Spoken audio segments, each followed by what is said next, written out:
லூக்கா எழுதின சுவிசேஷம் 1ஆம் அதிகாரம் 73, 74, 75 வசனங்களிலே நாம் பார்க்கும்போது சகரியா கர்த்தராகிய இயேசு கிறிஸ்துவை குறித்து சொல்லுகிற வார்த்தையை நாம் பார்க்கிறோம்.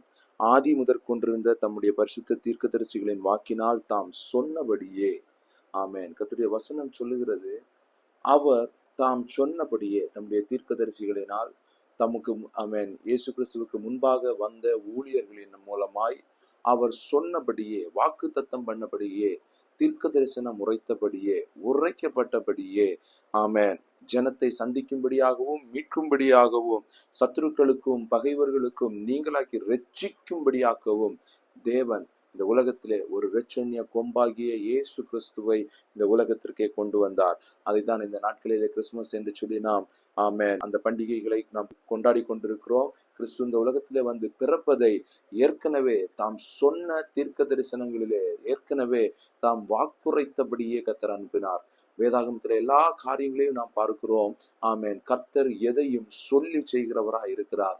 நான் உலகத்திற்கு ஒரு ரட்சிப்பை உண்டாக்குவேன், உலக ரட்சிகரை அனுப்புவேன் என்று தீர்க்கதரிசிகளின் மூலமாய், ஊழியர்களின் மூலமாய் அவர் வாக்கு பண்ணினதை 2000 வருடங்களுக்கு முன்பாக இயேசு கிறிஸ்து இந்த பூமியிலே வந்து பிறந்த அந்த அனுபவத்திலே நிறைவேற்றி காண்பித்ததை நாம் காண்கிறோம். தம்முடைய தாசனாகிய தாவீதின் வம்சத்திலே நமக்கு இரட்சணிய கொம்பை ஏற்படுத்தினார் என்று சொல்லி, ஆமென், இயேசு கிறிஸ்துவை குறித்து சகரியா வாழ்த்தி பாடின ஒரு சில வார்த்தைகளை நாம் அங்கே பார்க்கிறோம். நிச்சயமாக இந்த நாட்களிலே இயேசு எப்படி தாம் வாக்கு பண்ணினபடியே இந்த உலகத்துல வந்து பிறந்தாரோ, இன்றைக்கு வாக்கு தத்தம் பண்ணப்பட்டபடியே, உங்களுக்காக கர்த்தர் சொன்ன வாக்கு தத்தங்களின்படியே உங்களுடைய வாழ்க்கையில் ஒரு மிகப்பெரிய இரட்சணிய கொம்பை கர்த்தர் ஏற்படுத்த போகிறார்.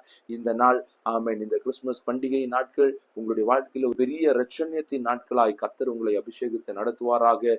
விசேஷமாக இந்த நாளிலே ஒரு இரட்சணியத்தை நீங்கள் காண கர்த்தர் உங்களுக்கு உதவி செய்வார். நீங்கள் எந்த இடத்துல பாடுபட்டு கொண்டிருக்கிறீர்களோ, எந்த எதிர்பார்ப்போடு கொண்டிருக்கிறீர்களோ, எந்த இடத்துல இது எனக்கு சம்பவிக்காதா என்று சொல்லி மிகுந்த ஒரு எதிர்பார்ப்போடு இருக்கிறீர்களோ, அந்த இடத்துல இன்றைக்கு ஒரு மிகப்பெரிய இரட்சணியத்தை நீங்கள் காண கர்த்தர் உங்களுக்கு இரக்கம் செய்ய போகிறார்.